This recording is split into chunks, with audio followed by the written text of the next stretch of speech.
Oh yeah, I mean it was barely a program, and we were scrounging around really for equipment. Yeah. It was so primitive compared to now. That's all I can say.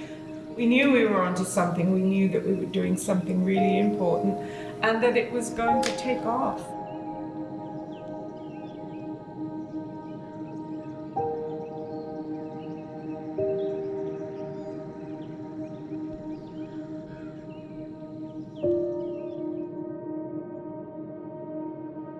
Really, there's only one or two horses that were involved with the program. Yep. I remember that they were high school kids that did the sidewalking, did the horse leading.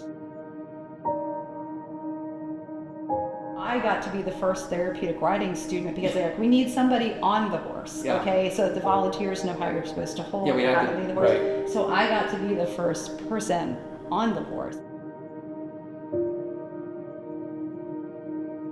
We didn't know if we could start the program. I remember. We couldn't have the program if you five didn't fall out of that station wagon, and we were good to go. And it meant so much to the kids.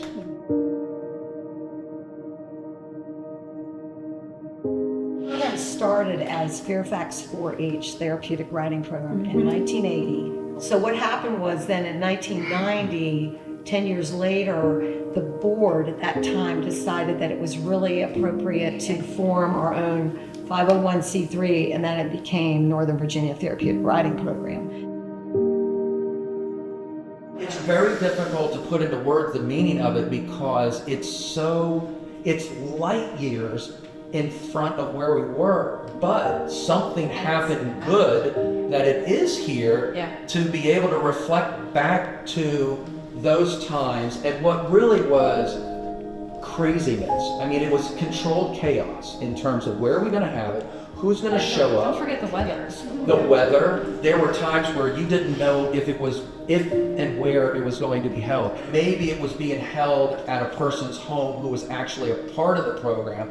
Everybody was coming from wherever.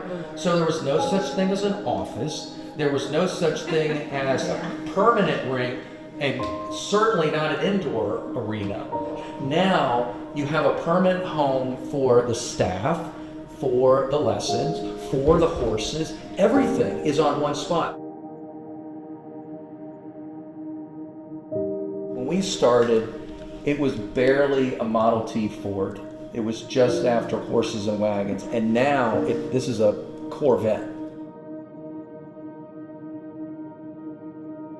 What happens here in the ring, it goes beyond that moment for that client. It vibrates to their family, to their community, and that ripple effect is bigger than we'll ever know. So you have created the foundation for that. Those vibrations continue to go on, and it's making such an impact.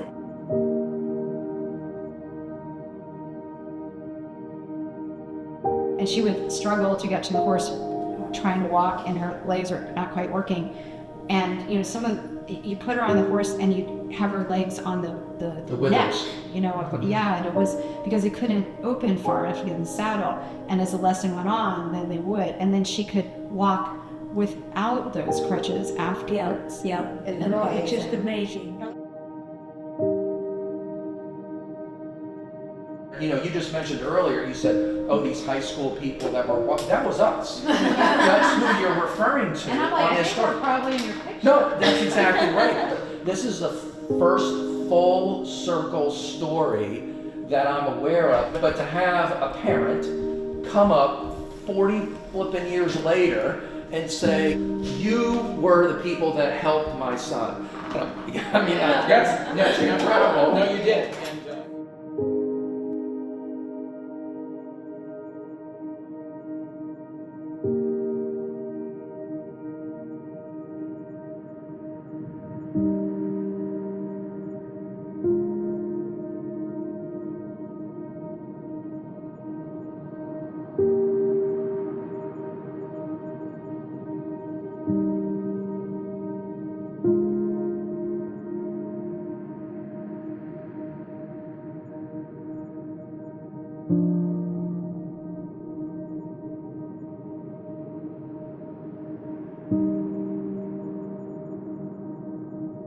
you.